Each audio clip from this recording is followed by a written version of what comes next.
আসসালামু আলাইকুম রহমতুল্লাহ। গত পর্বে আমরা ট্যাগ কোশ্চেনের প্রথম পার্ট নিয়ে আপনাদের সামনে হাজির হয়েছিলাম। আজকে আবার ট্যাগ কোশ্চেনের পার্ট 2 নিয়ে আপনাদের সামনে হাজির হলাম।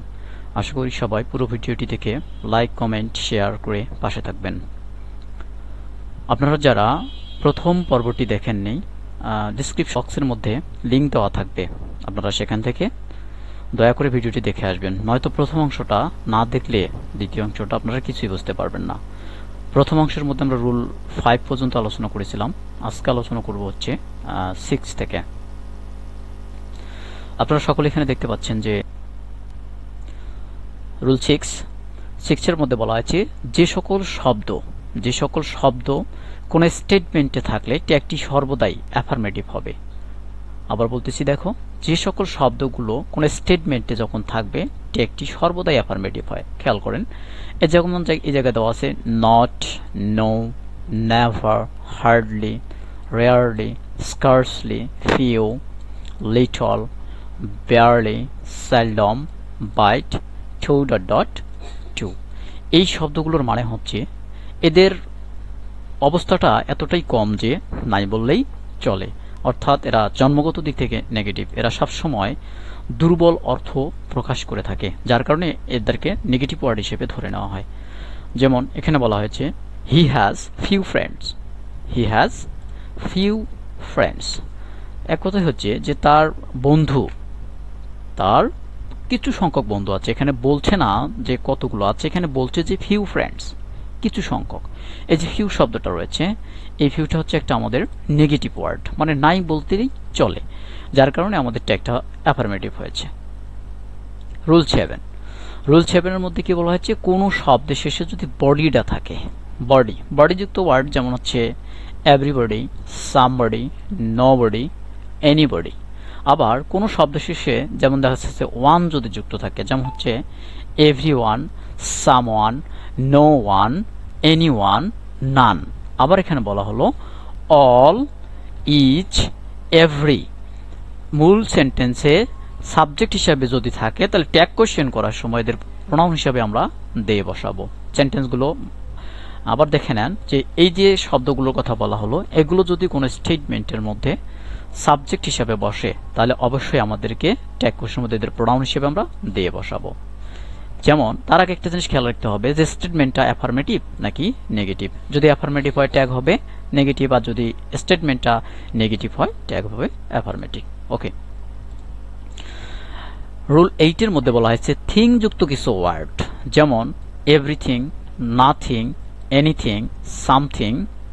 এগুলো যদি সেন্টেন্সের সাবজেক্ট হিসেবে ব্যবহৃত হলে ট্যাগ পার্ট যখন আমরা করতে যাব তখন প্রোনাউন হিসাবে এদের পরিবর্তে ইট ব্যবহার করব। কি ব্যবহার করব? ইট। ওকে। যেমন এখানে বলছে এনিথিং উইল ডু। আমরা এখানে দেখতে পাচ্ছি যেহেতু উইল আছে এবং স্টেটমেন্টটা অ্যাফার্মেটিভ, যার কারণে ট্যাগটা হবে নেগেটিভ। আমরা এখানে ওন্ট ব্যবহার করেছি সংক্ষিপ্ত রূপ। আর যেহেতু এনিথিং ছিল, আমরা বলছিলাম যে কোনো থিং থাকলে তাদের পরিবর্তে আমরা প্রোনাউন হিসাবে ইট ব্যবহার করব। আমরা ইট এখানে অলরেডি ব্যবহার করে নিয়েছি। রুল 9 এর মধ্যে বলা হয়েছে কমপ্লেক্স ওয়ার্ড বা কমপ্লেক্স সেন্টেন্স যেটা থাকে আর কি। যেমন সাধারণত আমরা জানি if, as, yet, who, whose, since, because, unless, though, although, when, lest, so that, as ইত্যাদি সেন্টেন্সে অংশে সাবজেক্ট সেই অংশের মধ্যে সাবঅর্ডিনেট ক্লজ, তাই এই অংশে ট্যাগ হবে না। অর্থাৎ এই শব্দগুলো যেই স্টেটমেন্ট বা যেই সেন্টেন্সটার মধ্যে থাকবে, আমরা জানি কমপ্লেক্স মানে হচ্ছে যৌগিক, যেহেতু যৌগিক এখানে একটা সাবঅর্ডিনেট থাকবে, একটা প্রিন্সিপাল থাকবে, আর এই কনজাংশনগুলো থাকা মানেই হচ্ছে সেটা সাবঅর্ডিনেট। যার কারণে আমরা কি করব, ওই অংশটা দিয়ে আমরা কখনো ট্যাগ করতে পারবো না। তাহলে ট্যাগ করব কি দিয়ে? প্রিন্সিপাল যে ক্লজ আছে এই প্রিন্সিপাল ক্লজের আমাদেরকে ট্যাগ করতে হবে। যেমন এখানে বলছে if you offered you a job in my office. এই যে দেখেন এখানে ইফ দ্বারা যুক্ত হয়েছে, যদি আপনাকে বা যদি তোমাকে একটা সুযোগ দেওয়া হয় আমার অফিসের মধ্যে, এখানে একটা কন্ডিশন জুড়েই দিয়েছে, মানে এটা একটা উত্তর আশা করতেছে। যদি উত্তর আশা করা হয় তার মানে এটা সাবঅর্ডিনেট ক্লজ, আমাদেরকে এখানে ধরা যাবে না। ঠিক আছে, তাহলে কি করতে হবে? এখানে যা আছে আমাদের এইটা ধরতে হবে এবং এটা ধরা লাগবে। সরি, আমি এখানে একটা মিস্টেক করেছি, এটা হচ্ছে ইউ। তাহলে এখানে হবে ওন্ট ইউ। ঠিক আছে, এখানে বলা হয়েছে everything will best as it should be, it should be. তাহলে এখানে বলছে এভরিথিং, এই যে এস দিয়ে শুরু হয়েছে, এটা আমরা একটা ধরে নিতে পারতেছি, যার কারণে আমরা এখানে এই যে এভরিথিং রয়েছে, এবং আমরা জানি যে কোনো থিং থাকলে ইট হয়, আর এটা রয়েছে আমাদের উইল, ওন্ট হবে। এবার আমরা চলে যাচ্ছি হচ্ছে রুল নাম্বার 10। রুল নাম্বার 10 এর মধ্যে বলা হয়েছিল যে অপরপক্ষে সাবজেক্টটি যদি, মানে অপরপক্ষ বলতে বোঝাচ্ছে যে একটা সেন্টেন্সের মধ্যে বা স্টেটমেন্টের মধ্যে দুটো সাবজেক্ট থাকবে, যেই সাবজেক্টটা যদি আমাদের কিছু পেয়ার কনজাংশন দ্বারা যুক্ত থাকে, যেমন আমরা এখানে বলছি or, either dot dot or, তারপর হচ্ছে কি নেইদার ডট ডট নর, তারপরে not only dot dot but also, এই যে নট অনলি তারপরে কি আছে বাট অলসো দ্বারা যদি যুক্ত থাকে, তাহলে আমাদের দ্বিতীয় সাবজেক্ট যেটা আর কি, মানে আমাদের অরের পর যে সাবজেক্ট থাকবে সেটা ধরতে হবে। যেমন নাইদারের পর যেটা আছে সেটাকে ধরা যাবে না, কিন্তু নরের পর যেটা আছে সেটা ধরতে হবে। নট অনলি এর পরে যেটা আছে আমাদেরকে সেই সাবজেক্ট ধরা যাবে না, তাহলে কি করব, বাট অলসোর পরে যে সাবজেক্টটা থাকবে সাধারণত আমরা সেই সাবজেক্ট অনুযায়ী ট্যাগ পার্টটাকে করব। যেমন এখানে বলছে যে not only I but also my, ঠিক আছে, not only I but also my friends were present there।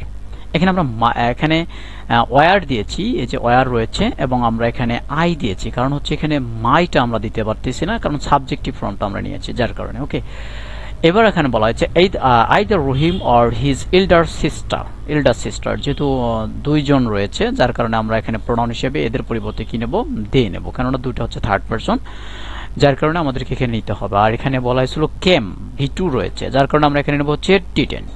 ওকে, কি বলা হলো যে অপরপক্ষে, অর্থাৎ যেই সাবজেক্টটা পরবর্তী যে সাবজেক্টটা দেওয়া থাকবে ওই সাবজেক্ট অনুসারে আমাদেরকে ফলো করে দেখতে হবে যে যদি তারা এক কথায় প্লুরাল হয়, অর্থাৎ যদি থার্ড পারসন সিঙ্গুলার থাকে তখন তাদের আমরা প্লুরাল ব্যবহার করব, আর যদি ফার্স্ট পারসন হয় তাহলে তাদের সাবজেক্টিভ ফর্মগুলো নেব।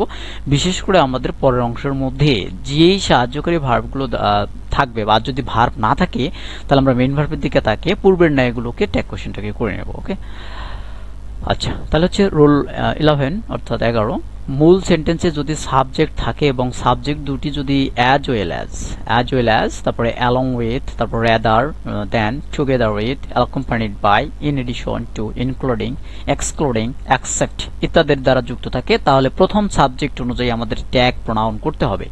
কি বলা হলো যে যদি আমাদের স্টেটমেন্টটা as well as, along with, rather than, together with, accompanied by, in addition to, including, excluding, except এগুলো দ্বারা যদি যুক্ত থাকে তাহলে আমাদের সাবজেক্টের প্রথমটাকে অনুযায়ী আমাদের ট্যাগটা করতে হবে। যেমন এখানে বলছে হি along with his, কি বলা হলো, along with his friends done the work, এখানে along with আছে, এই যে along with, যার কারণে আমাদের এই সাবজেক্টটাকে ধরতে হবে, আমাদের হিজ ধরবো না। তাহলে কি হবে, আমরা এখানে কিন্তু একটা দেখতেই পাচ্ছি যে done the work,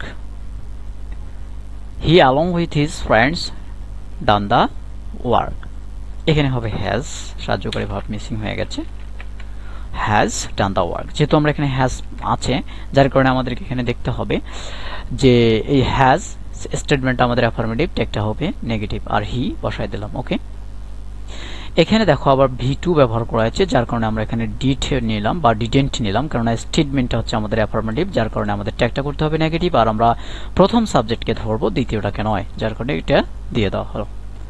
ওকে, আশা করি সবাই ট্যাগটাকে ভালোভাবে বুঝতে পেরেছেন। সবাইকে আমার সাথে থাকার জন্য ধন্যবাদ। দেখা হবে পরবর্তী কোনো ক্লাসে। আপনাদের যার যেটা সমস্যা রয়েছে, যে টপিকটা বুঝতে পারেন নাই, অবশ্যই কমেন্ট সেকশনে জানাবেন। আমরা পরবর্তীতে নতুন কোনো ক্লাস নিয়ে আপনাদের সামনে হাজির হব। দেখা হবে, ততক্ষণ পর্যন্ত সবাই ভালো থাকবেন, সুস্থ থাকবেন। আল্লাহ হাফেজ। Thank you for watching.